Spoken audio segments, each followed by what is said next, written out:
Il y a quelques années, ma femme et moi sommes partis en vacances à la montagne, profiter du bon air pur en altitude. Le meilleur souvenir que nous avons gardé, c'est les randonnées à plus de 2000 mètres d'altitude. L'air pur de la montagne, comparé à l'atmosphère polluée de nos villes, c'est quelque chose, un vrai plaisir rien que de le respirer. On paierait pour ça. Non, on paye pour ça. Respirer de l'air pur, des locations à 1600 mètres d'altitude. Le titre de mon message est « Le bonheur est dans la pureté ». Jésus nous dit, c'est dans l'Évangile selon Matthieu au chapitre 5 et au verset 8, « Heureux ceux qui ont le cœur pur, car ils verront Dieu ». La pureté, mes amis, est une aspiration forte du cœur de l'homme. Au temps de Jésus, le groupe religieux le plus populaire en Israël était les pharisiens. Littéralement, les pharisiens, ça signifie les séparés. Ils se séparaient des autres, en tout cas, ils se séparaient de tout ce qui pouvait constituer pour eux quelque chose qui les rendrait impurs. Et les pharisiens faisaient une fixation sur la pureté, justement. Et pour cela, ils se fixaient toutes sortes de règles, pléthore de règles, afin d'éviter de se souiller. Et dans ces règles, évidemment, il y avait les interdits alimentaires classiques pour les Juifs, comme le fait de ne pas manger de porc. Mais il y avait encore toutes sortes d'autres pratiques, comme le fait, par exemple, de nettoyer soigneusement l'intérieur et l'extérieur des assiettes et des plats avant de manger dedans. Ou encore, avant de prendre leur repas, de se laver scrupuleusement les mains. Pourquoi ? Pas à cause des microbes qui auraient pu leur donner quelques mauvaises digestions. Non, non, non.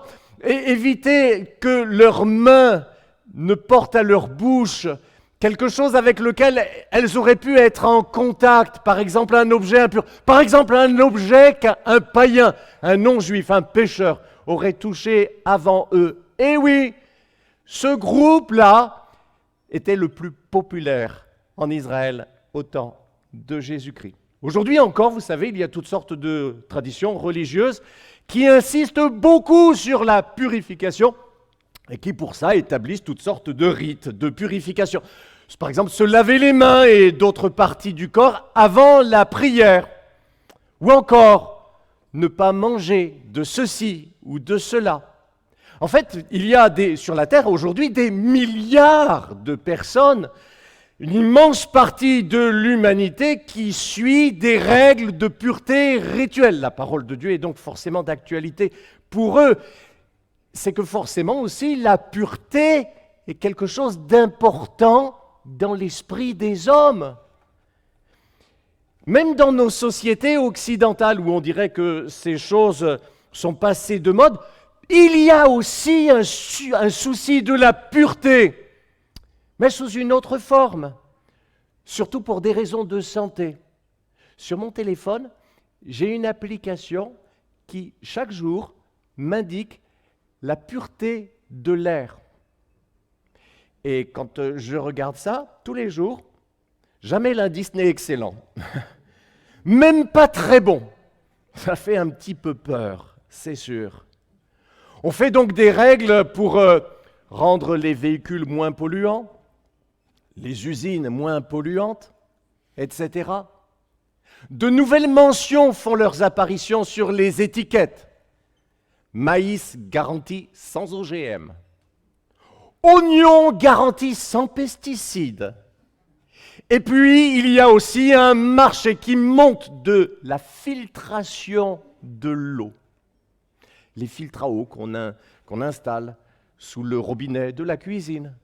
Ou encore les carafes filtrantes avec les petits filtres à charbon. Mieux encore, les gourdes filtrantes avec lesquelles vous pouvez vous promener. Et là, vous allez me dire, mais là, c'est pas pareil, là, c'est pour la santé. Ah, c'est sûr, vous avez raison. Avec tout ce qu'on mange et qu'on boit, effectivement, si on savait. Mais, voyez-vous, l'hygiène peut devenir une sorte d'obsession. Et notre cerveau est capable de faire une fixation maladive là-dessus. Connaissez l'inspecteur Monk qui ne peut pas serrer la main de quelqu'un ni toucher un objet si cet objet n'a pas été désinfecté à la lingette. Il y a des TOC, les troubles obsessionnels compulsifs, qui poussent certaines personnes à devoir sans arrêt se laver les mains, c'est plus fort qu'eux, c'est irrépressible, c'est irrationnel, mais ils ne peuvent rien y faire. Pourquoi, mes amis? Pourquoi? C'est parce que quelque part, dans notre cerveau, il y a un souci de pureté, un besoin immense, fort, ancré en nous, de pureté. Et ce souci, nous essayons de le gérer chacun à notre façon, même si au bout du compte, on n'est pas très cohérent à l'arrivée. On est écolo, pas de particules fines pour les moteurs diesel, mais à part ça, on fume du shit comme des pompiers. Quelqu'un dira « Oh, mais là, c'est pas pareil, ça c'est mon corps, c'est pas la planète. » Ah, ton corps, tu sais, quelque part, c'est la seule planète dans laquelle ton esprit pourra vivre. Jésus a confronté par son enseignement ceux qui faisaient une fixation sur la pureté rituelle au détriment de la pureté des actes. Quel malheur pour vous, spécialistes des Écritures et pharisiens hypocrites. Vous nettoyez l'extérieur de la coupe et du plat, mais l'intérieur reste rempli du produit de vos vols et de vos mauvais désirs. Pharisiens aveugles, comme le terroriste qui se lave soigneusement les mains avant d'aller faire sa prière pour se consacrer à Dieu afin d'aller faire exploser 50 personnes. Ou encore d'aller égorger un professeur désarmé dans une école. Cette parole, heureux ceux qui ont le cœur pur, fait partie de ce qu'on appelle les béatitudes dans l'enseignement de Jésus, dans l'évangile selon Matthieu au chapitre 5. On les trouve encore dans l'évangile selon Luc. Une des particularités des béatitudes est qu'elles sont souvent exprimées d'une manière paradoxale, c'est-à-dire étonnante. Heureux les pauvres. Heureux les persécutés. Heureux ceux qui pleurent. Ah bon? En fait, dans les béatitudes, mes amis, Jésus remet en question notre mentalité, nos certitudes, notre façon de raisonner à nous, et il nous confronte avec une autre vérité, la sienne, la vérité vraie. Qui dira, en fait, que le bonheur est dans la pureté? Ah ben non! Non, le bonheur est dans la liberté sans restriction, la liberté sans tabou. Mais dites-moi, les amis, est-ce que celui qui est accro au porno est véritablement libre dans son cœur? En réalité, plus il en a, moins ça le satisfait. Plus il en a, plus il lui en faut. Et ça le laisse avec ce sentiment de souillure à l'intérieur. Et vide, il a honte de lui. L'impureté ne rend pas heureux. Elle laisse ce sentiment de souillure et elle ne remplit rien du vide du cœur de l'homme qui reste béant, comme un gouffre. L'homme voudrait être libre de tout ça, mais il ne sait pas comment faire. Il n'y arrive pas. Alors, chaque soir, sur son téléphone ou sur son écran, il retourne à son site porno. C'est un esclavage, un triste esclavage. Donc oui, il y a une voix sage qui nous dit que le bonheur est dans la pureté. Maintenant, les béatitudes nous présentent aussi un renversement de situation à venir. Heureux, vous qui pleurez maintenant, car après cela, vous serez consolés. Vous rirez même. Donc ce n'est pas juste pour nous dire ici que le bonheur est dans la pureté, mais aussi pour nous parler de l'avenir. Jésus nous dit « Réjouissez-vous en espérance », parce que votre récompense sera grande dans le ciel. Ici, évidemment, Jésus nous parle de la récompense dans la vie future, le royaume de Dieu, la vie après la mort, puisqu'il dit « Heureux ceux qui ont le cœur pur, car ils verront Dieu ». Donc c'est un bonheur qui est un bonheur conjugué au futur. Ils verront Dieu dans le ciel, dans son royaume, s'ils persévèrent sur la terre, dans ce chemin, toute leur vie. Tiens, justement, à propos de voir Dieu, un jour, Moïse a fait cette prière. « Seigneur, fais-moi voir ta gloire. » Et Dieu lui a répondu, « Tu ne pourras pas voir ma gloire. » Parce qu'aucun être humain ne peut voir ma gloire et rester en vie après cela. Mais je vais passer devant toi.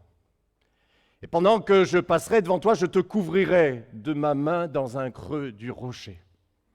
Après que je sois passé, je retirerai ma main et là tu me verras de dos. Mais tu ne peux pas voir ma gloire. Parce qu'un homme ne peut pas voir ma gloire et vivre après cela. C'est dans Exode chapitre 33 au verset 20. La Bible nous dit « Personne n'a jamais vu Dieu ». Paul ajoute « Lui seul est immortel. Il habite une lumière dont personne ne peut s'approcher. Aucun être humain ne l'a jamais vu ni ne peut le voir. » D'où vient, mes amis, que nous, les hommes, nous n'avons pas le droit de voir Dieu. C'est à cause du péché. De la même manière que nos yeux physiques ne pourraient pas fixer le soleil quand il brille dans le ciel, sans que cela provoque des lésions irréversibles, de la même manière, un pécheur ne peut pas voir la gloire de Dieu. Pourquoi ? Parce que, comme le dit la Bible, tous sont péchés et sont privés de la gloire de Dieu. Vous ressentez la force de ce mot « privé ». À cause du péché, nous n'avons pas le droit de voir Dieu. Il nous est interdit de voir Dieu. Terrible. Un jour, celui qui va devenir le prophète Ésaü a eu une vision de Dieu sur son trône. Enfin, quand je dis une vision de Dieu, voilà ce qu'il a vu exactement. C'était dans le temple.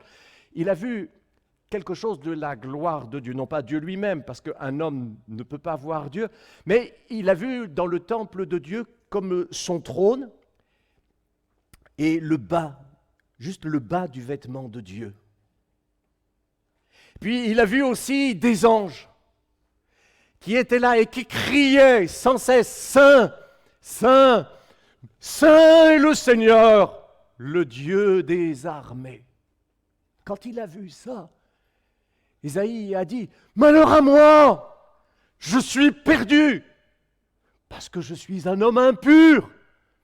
Mes lèvres sont impures, et mes yeux ont vu le roi, l'Éternel des armées. » En fait, il n'a pas vu Dieu, il n'a vu que un peu ce reflet éloigné de la gloire de Dieu, rien que le bas de son vêtement et puis la gloire des anges. Mais il a cru qu'à cause de cette vision, il allait devoir mourir. Alors, un des anges s'est approché d'Ésaïe avec un charbon ardent, pris avec une pincette. Et de ce charbon ardent, il a touché les lèvres impures d'Ésaïe. Et il lui a dit, « Ton indignité est supprimée, ton péché est effacé. »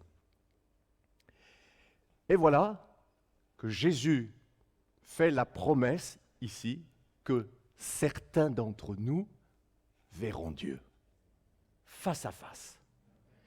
Ils auront le privilège extraordinaire de voir sans filtre sa splendeur inimaginable. La beauté avec un B majuscule. La beauté à l'état pur. La splendeur infinie. nous pourrons contempler la gloire de Dieu. Ce sera un spectacle tel qu'on ne pourra pas en décrocher le regard. Vous savez, comme parfois vous n'arrivez pas à décrocher vos yeux d'un paysage magnifique. Apocalypse chapitre 22, verset 4 nous dit « Ils verront son visage ». Quel privilège extraordinaire! Parce que Dieu est au-dessus de tout ce qu'on peut penser, de tout ce qu'on peut même essayer d'imaginer. Tellement au-dessus qu'aucun être humain sur la terre n'a le droit de le voir, tant qu'il est sur la terre. Ça me fait penser à Paul qui nous dit que dans sa deuxième lettre aux Corinthiens, qu'à un moment il a été enlevé au paradis. Il ne dit pas qu'il a vu Dieu, mais il dit que là il a entendu des paroles si sublimes qu'il savait après cette expérience extraordinaire de retour dans sa vie quotidienne, qu'il n'avait pas le droit de les répéter. Parce que les choses du ciel sont tellement sublimes qu'on n'a pas le droit de les entendre sur la terre. Quelque chose d'extraordinaire. Quand on dit, mes amis, que Dieu est grand, quand on dit que Dieu est saint, on ne se rend même pas compte à quel point c'est vrai, à quel point c'est fort. Mais pour ceux qui ont le cœur pur, un jour, oui, de leurs propres yeux, ils verront le Seigneur, sans filtre, sans restriction. Ils le contempleront, sans interdit, face à face. On va plus loin. Pourquoi est-ce que Jésus nous parle d'un cœur pur? En fait, la vraie pureté n'est pas dans l'air, comme je disais tout à l'heure, ni dans la nourriture, ni même dans les rites religieux. Elle est dans le cœur. Et Dieu dit qu'il regarde au cœur, justement. Il disait déjà dans le livre des Proverbes, « Garde ton cœur plus que tout ce que tu gardes, car de lui viennent les sources de ta vie. » Et c'est sur ce point-là, le cœur, que Jésus a confronté directement les traditions, les conceptions religieuses de son temps, auxquelles, en particulier, les religieux s'accrochaient. C'est quoi, au fait, la pureté? Est-ce que c'est ne pas manger de porc? Est-ce que c'est ne pas toucher à un objet après qu'un pécheur l'ait touché? Et voilà ce que Jésus a enseigné. Il appela la foule et leur dit, « Écoutez et comprenez bien, ce n'est pas ce qui entre dans la bouche d'une personne qui la rend impure, mais ce qui sort de sa bouche, voilà ce qui la rend impure. » Et Jésus a apporté un enseignement révolutionnaire. Il a renversé tout simplement la table. Ne comprenez-vous pas que tout ce qui entre dans la bouche d'une personne passe dans son ventre pour être ensuite éliminé? Mais ce qui sort de la bouche vient du cœur. Et c'est cela qui rend quelqu'un impur.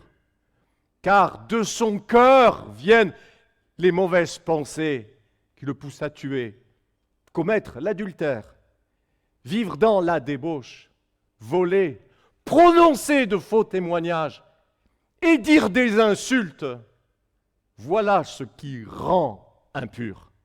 Mais manger sans s'être lavé les mains selon la coutume, cela ne rend pas impur.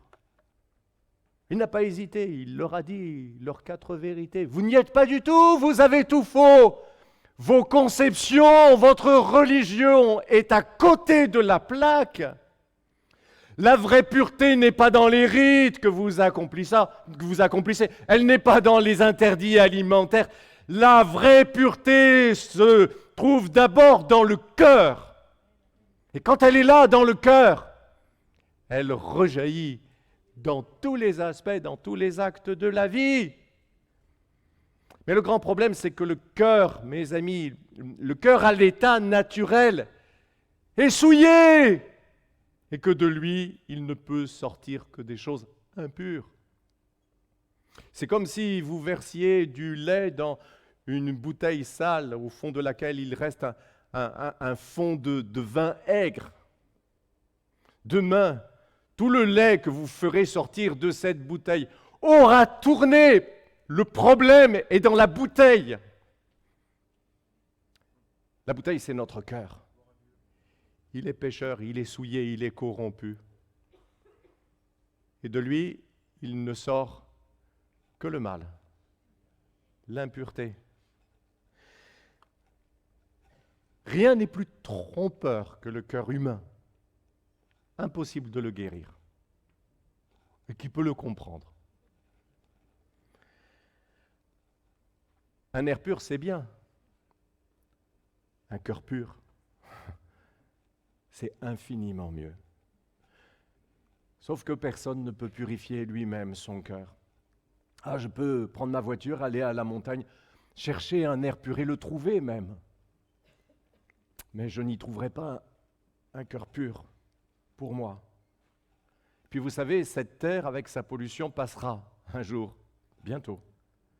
Et Dieu créera une nouvelle terre où seuls ceux qui auront le cœur pur pourront entrer.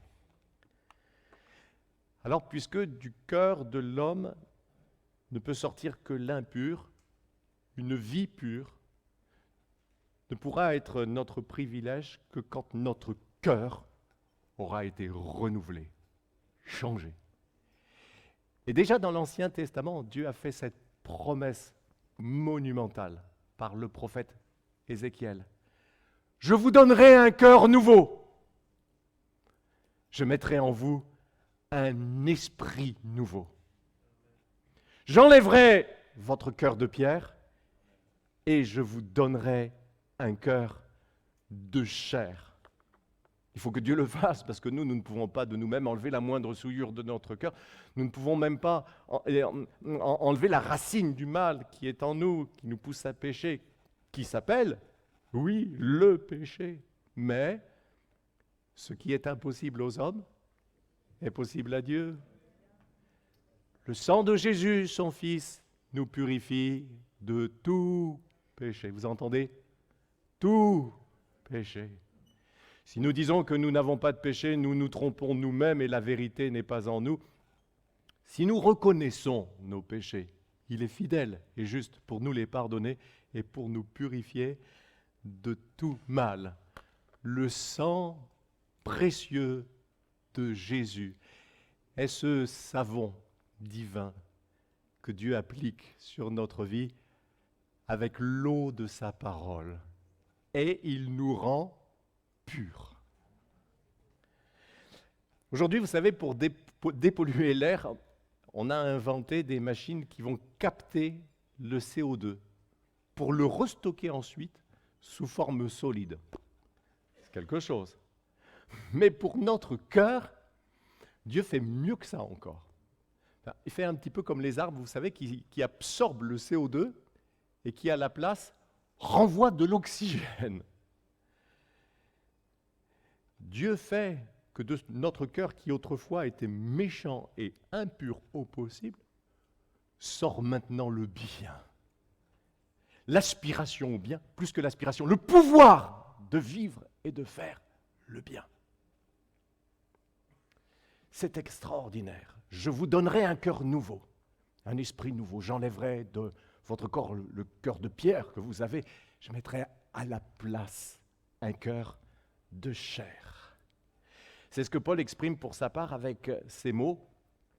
Si quelqu'un est en Christ, il est une nouvelle créature. Les choses anciennes sont passées. Voici, toutes choses sont devenues nouvelles. Et tout cela vient de Dieu qui nous a réconciliés avec lui par Christ.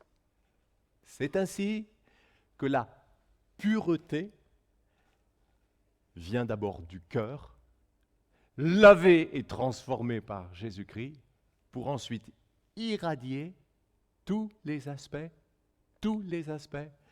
de notre vie. On pourrait être un maniaque du ménage et nous lever pour ça à 3 heures du matin pour refaire la maison, la moindre trace de poussière, et être sale aux yeux de Dieu. Mais d'un autre côté, c'est encourageant. Pour le mécano, par exemple, qui a toujours les mains dans le cambouis, Même si c'est difficile pour lui d'enlever les traces noires sous les ongles qui s'accrochent.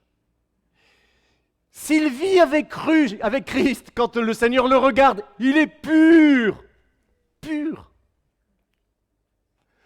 L'éboueur qui à longueur de jour respire les effluves nauséabonds des poubelles, mais qui marche en Christ est pur. Et un jour, il y aura un grand renversement des situations. Et là, nous verrons la vérité telle qu'elle est. Et ceux qui sont purs de cœur auront le privilège extraordinaire, inexprimable, de contempler Dieu. Vous voulez que je vous dise encore plus précisément, plus clairement ce que c'est un cœur pur ? Un cœur pur, c'est un cœur qui a été lavé par le sang de Jésus. Un cœur pur, c'est un cœur sincère. Sincère. Avec Dieu. Un cœur pur, c'est celui de l'homme, de la femme qui marche humblement avec son Dieu. Maintenant, comme il y a une purification, je dirais une purification initiale au moment de la conversion, il y a aussi ce que je vais appeler une purification continue. C'est comme la formation. Il y a la formation initiale et la formation continue. La formation initiale pour nous donner des bonnes bases et puis la formation continue pour rester dans le coup.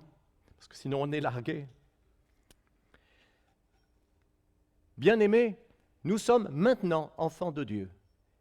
Et ce que nous serons un jour n'a pas encore été révélé. Nous savons que lorsque Christ apparaîtra, nous serons semblables à lui parce que nous le verrons tel qu'il est. Toute personne qui possède cette espérance en lui-même se purifie comme lui-même est pur. Vous voyez, Jean qui nous dit au chapitre 1er, verset 7 de sa première lettre que le sang de Christ nous purifie de tout péché, nous dit au chapitre 3 et au verset 3 de cette même lettre que celui qui a été purifié par Christ continue sans arrêt à se purifier encore devant lui. C'est comme si un homme était tombé dans les égouts. Il aurait besoin d'un bon décrassage, n'est-ce pas? Mais même après son bon décrassage, il faudra quand même qu'il continue à se laver tous les jours de sa vie, oui ou non? Sinon, Le dernier livre de la Bible nous dit que celui qui est saint se sanctifie encore. Apocalypse chapitre 22. Donc nous, les chrétiens, nous sommes en purification permanente. Vous savez comment la Bible appelle ce processus de purification permanente? Ça s'appelle la sanctification. Recherchez la paix avec tous et la progression dans la sainteté. Sans elle, personne ne verra le Seigneur. Tiens donc, quand ici l'auteur de l'Épître aux Hébreux nous dit que sans la sanctification, personne ne verra le Seigneur, il dit exactement la même chose que Jésus. Heureux ceux qui ont le cœur pur, ils verront Dieu. Mais il le dit en creux. Jacques nous dit aussi, la religion pure et sans tache devant Dieu, notre Père, consiste à s'occuper des orphelins et des veuves dans leur détresse et à ne pas se laisser souiller par le monde, ne pas se laisser souiller par le monde, parce que le monde est impur, ça, nous l'avons compris. Le monde dont il est question ici, évidemment, c'est pas la terre, c'est même pas en soi tellement les gens, c'est l'état d'esprit de ceux qui ne veulent pas de Dieu, ni se soumettre à sa parole, qui ne respectent pas sa parole. Ne pas se laisser souiller par le monde. Tout un programme, mes amis, devant nous. Mais concrètement, comment est-ce que nous allons vivre ça au quotidien? Allez, je vous propose, on fait un débrief de la fête d'Halloween. À défaut de l'avoir fait mardi soir, nous le faisons maintenant. Comment nous positionner en tant que chrétiens? Alors je pourrais vous parler des origines païennes, occultes, de cette fête. Elle remonte à il y a plus de 2500 ans. Ce sont les peuples celtes d'Écosse, d'Irlande et du pays de Galles qui célébraient une fête appelée Samhain pour marquer le passage de l'été à l'hiver. Et ils croyaient que la nuit de Samhain, les frontières entre le monde des morts et le monde des vivants étaient ouvertes. Et que donc les esprits des morts revenaient sur terre cette nuit-là. Alors, pour se protéger de ces esprits, ils s'habillaient pendant cette nuit avec des costumes effrayants pour faire peur aux mauvais esprits. Et ils faisaient du bruit et de grands feux de joie pour les chasser. Voilà l'origine de la fête d'Halloween. Alors je passe sur la récupération catholique qui a voulu en faire une commémoration des morts avec la Toussaint. Et aujourd'hui, les origines païennes de la fête remontent à la surface avec les vieilles traditions celtiques. Porter des costumes effrayants, décorer les maisons avec des citrouilles. Déjà, ça se faisait. Aller demander des sucreries. Dites-moi, est-ce que nous préserver des souillures du monde, pour nous, ça veut dire que nous allons partout crier contre Halloween? Est-ce qu'aussi je dois faire une prédication pour répondre à la question de savoir si un chrétien a le droit ou pas le droit de regarder, je sais pas moi, Harry Potter, par exemple? C'est pas ma conception de l'enseignement chrétien. J'enseigne les principes et ensuite les gens en adultes font leur propre choix parce qu'ils connaissent et comprennent maintenant la parole de Dieu. Mais pour en revenir à Halloween, nous n'allons pas non plus banaliser ce que véhicule cette fête, qui est quand même ténébreux. Et nous n'allons pas suivre bêtement comme des moutons des coutumes qui ne commémorent en fait que des bêtises, ou pire que des bêtises. Bon, mais entre nous, n'en faisant pas trop, n'est-ce pas? Le plus urgent, c'est pas que les gens arrêtent de fêter Halloween. Le plus urgent, c'est qu'ils reçoivent Christ comme leur sauveur personnel. Donc ne nous trompons pas de combat. C'est un exemple, mais c'est pareil pour tous les aspects de notre rapport au monde, à ce monde qui ne respecte pas Dieu. Nous préserver des souillures du monde pour garder notre vie et notre cœur pur. Nous veillons surtout à ne pas le laisser être pollué à l'intérieur. Veille sur ton cœur, plus que sur toute autre chose. Toutes les pensées qui sont véhiculées dans ce monde, fais attention à ce que tu laisses entendre tes oreilles, à ce que tu laisses tes yeux voir, parce que c'est dans ton cœur que tout se joue.